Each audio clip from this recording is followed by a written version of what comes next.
Madelaine was originally from New Orleans and lived in Baton Rouge, and then decided to come to God's country and move to Eunice, and we were glad to have her. She retired from LSUE as the executive director of the foundation, and she made a lot of strides in raising money for the foundation, but more than that, she got the foundation out into the communities and exposed the people to what the foundation was all about, and really brought the name LSUE out into our communities, probably about a 50-mile radius from LSU or beyond. Yeah. I taught that loud, yeah. she can talk. So anyway, I want to welcome her. I am looking forward to this. Madelaine's going to be working a lot with us over at the port and building a base for a lot of the employees that we're going to have over there. So I welcome her today, and I know you'll enjoy her. So at this time, I'm going to turn it over to Ms. Madelaine.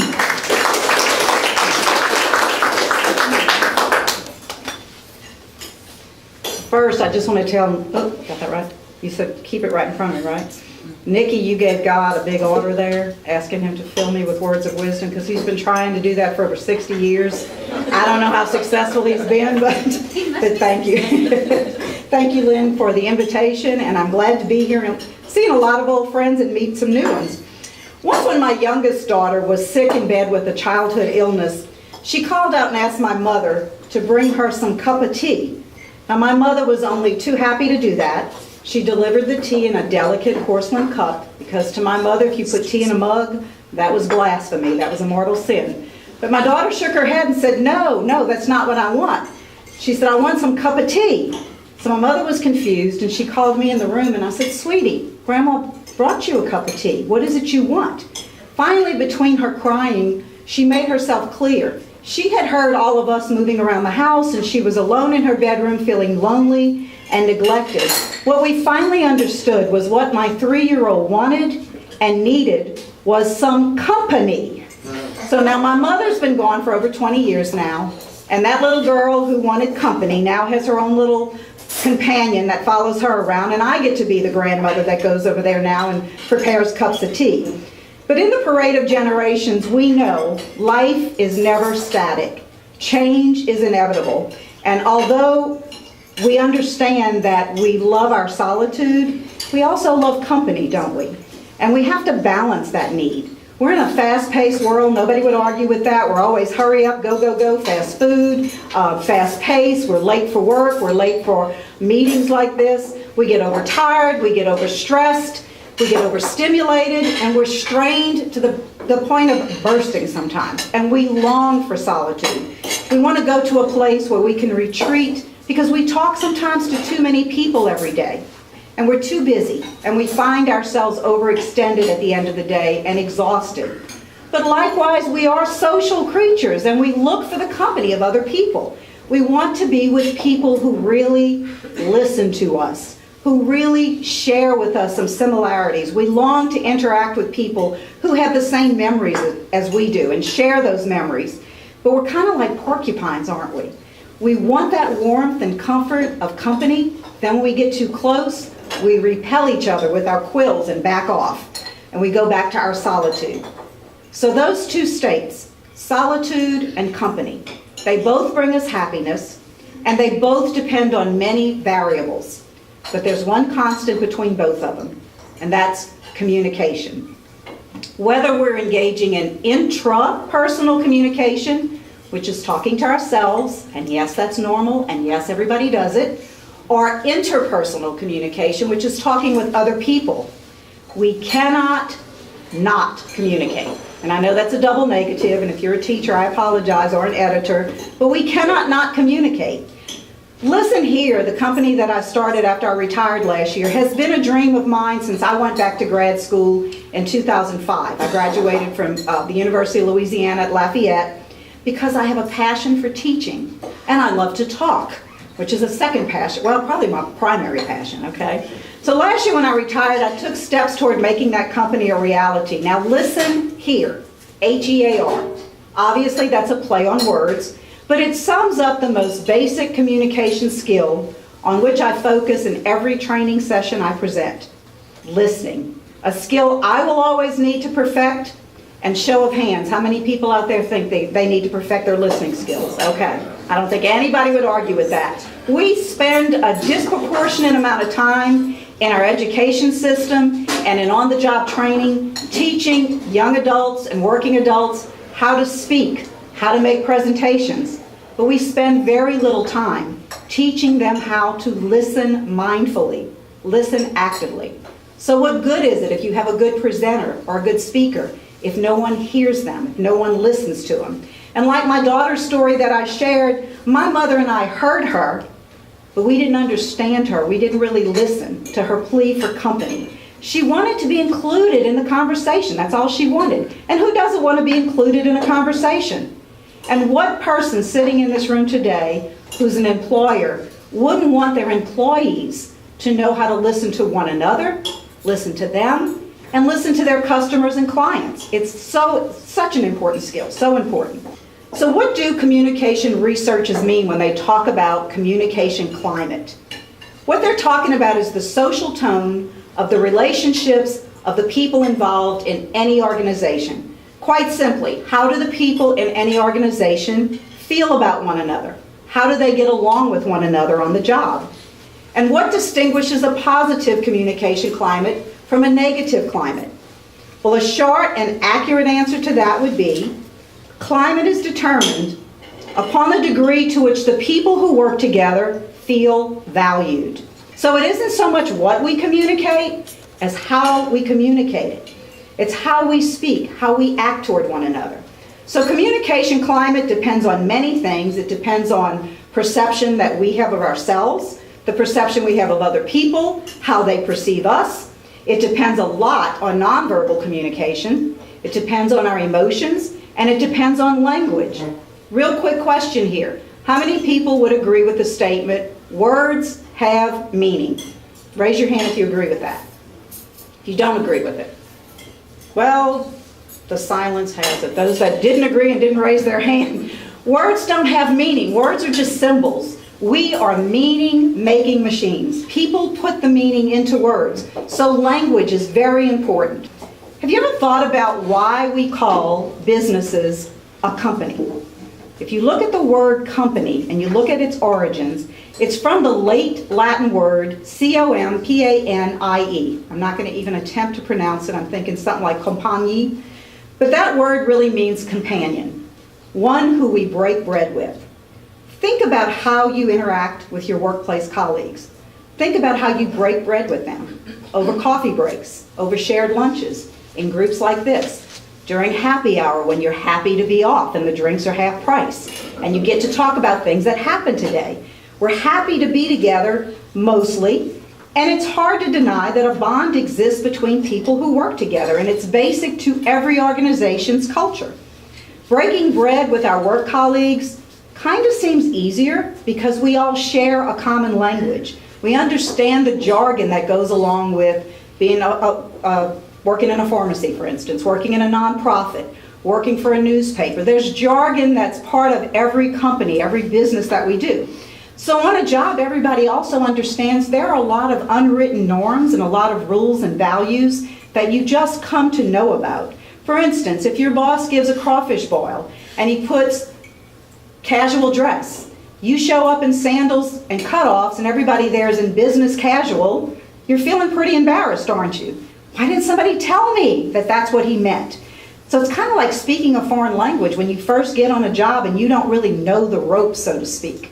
And it's also why when we leave work and we go home and we try to talk to our spouses, our partners, our friends about something that happened on the job, it is almost like speaking a foreign language, isn't it? They don't know the personalities of the people we work with. They don't know the norms. They don't know the unwritten rules. They don't understand the culture. Now, it's no coincidence that we use the same term, culture, just like we use for bacteria that grows on a petri dish. Think about it. When you're at the workplace, ideas multiply. We attract each other. We repel each other. Sometimes we bond together. Sometimes we pull apart. But whatever culture you have at your workplace, it's unique to that workplace. If you've attended more than one school in your life, if you've volunteered for more than one worthy cause, if you've been on more than one team, if you've worked for more than one company, you know the way things are done at each place is radically different from place to place. So why is culture an important topic when we're talking about communication in the workplace? Have you ever thought about the staggering cost of having people in a workforce that don't, quote unquote, know the ropes? In surveys that have been done with company owners, that question will be answered ranging anywhere from $100 to over $10 million. Because what happens if we don't understand the culture and communicate effectively in our workplace? We lose productivity, we lose time, morale suffers, trust is betrayed, and we lose opportunities to grow, to change, and to improve our company. We're constantly communicating. And a lot of this stuff isn't written down. A lot of it is stuff you learn. And it's interesting because some people who have worked on a job for years know it. And sometimes a new person comes in and changes the whole dynamic. So there's no right or wrong ways to do things in a company. But its culture depends a lot on the leadership. And the leadership isn't necessarily the boss or the manager or the supervisor. Sometimes people within a company take on leadership roles. Power distribution and autonomy. What degree of power distance exists between the various levels in that company, the hierarchy? Are employees encouraged to make decisions for themselves? Are the workers more comfortable having more limited authority and responsibility? Or would they prefer more freedom? That's something that companies have to discuss. The degree of structure. Is every person's job highly defined, with people operating only in their area of responsibility? Or does the company accept that you're going to get involved in other areas of the organization's work? Does the organization have a large number of written policies and procedures? Or are their internal issues more, kind of known, kind of instinctive? They're not written down, they're less formal. The tolerance for risk, for change, and for conflict. Are employees encouraged by management to take well-calculated risk? Or is the avoidance of risk a high priority in your company? Is the status quo sacred? Or are employees allowed to challenge it and maybe even suggest changes to the status quo? Is disagreement viewed as a sign of disloyalty? Is it harmony at any cost? Or is it expected, even encouraged, to voice disagreement and let the managers and the supervisors know that the employees are not happy about something? Emotional support, achievement reward. How are your employees' accomplishments acknowledged? Are they rewarded? Is it commonplace to offer praise and reinforce achievement? Or is it not very important? Maybe not done at all, maybe just done a little. Is the level of reinforcement enough to satisfy the personal needs of the employees that work there? So that's a lot to digest, but here's the basic takeaway. Think about the culture where you work. Like our personalities, organizational culture might appeal to someone and repel the person next to them. It's all about what we like or dislike. Some people hate bureaucracy. I know we have a lot of elected officials in here, but it's okay to not like bureaucracy, right? Some people thrive in that type of atmosphere. They like knowing they have a clearly defined job and a clearly defined hierarchy. Some of us thrive in chaos and constant change. Others, not so much. Some of us enjoy the challenge and the opportunity to be creative. Creativity would not be appreciated if you're a firefighter or an EMT and you're right in the middle of a rescue operation. That is not the time to be creative, is it? But maybe later on during downtime, if you have some creative ideas that foster training or foster camaraderie, then it might be fitting to do it then. So fitting into an organization's culture in many ways is like choosing a way of life, because let's face it, you're going to be working for a long time, right? Or you have worked for a long time. Fitting into the organization's culture can make the difference between having a satisfying job or a disappointing job. And knowing this lets management know, do we have disgruntled, less productive employees, or do we have more satisfied, highly productive employees? People who understand we all have one goal. If this business is successful, everybody keeps their job. Everybody gets to share in the success. If your values match those of the supervisors and the organization, you're bound to be more successful. But if you're a nonconformist who's constantly negative, constantly not fitting in, you're probably going to be penalized Or are you going to be let go? I encourage you also, this is really important to think about, pay attention to the research that's coming out now that looks at how companies' culture is changing because so many of us now work from home. That is making a big difference now that we accept technology, and we know that a lot of people can do what they do away from the office. They can do a lot at home. It's a lot more of an impact than we're realizing. So it's no secret that we bring who we are to our daily task, whatever it might be that we do for a living. And the combination of various types of people, their different personalities, their different working styles, their different communication styles, it's kind of like Forrest Gump's box of chocolates. You never know what you're going to get, right? It's impossible to know about that, but you have to think about this. What is the culture where I work? Am I happy with it? Can I do something to change it? Can I go talk to management? Are they receptive to that? There's an old cliche that says nobody wishes that they'd spent more time at the office when they're lying on their deathbed. And that's true, I get it. But in another sense, we have shared a goodly portion of our awake time with coworkers, haven't we? And who doesn't want that to be a positive memory? So I want to thank you again for inviting me today to share a little bit about what I do at Listen Here. I do training sessions. They run anywhere from 2 hours to 8 hours, depending on what your company needs, what specific topic, when you look at that menu, that you'd like to have discussed. The prices vary depending on the number of participants and the time. And if you'd like more information, I do have my website address and my email on this handout, so you can contact me. But in closing, I'd like to share one of my favorite quotes from Somerset Maugham, who wrote this in The Razor's Edge.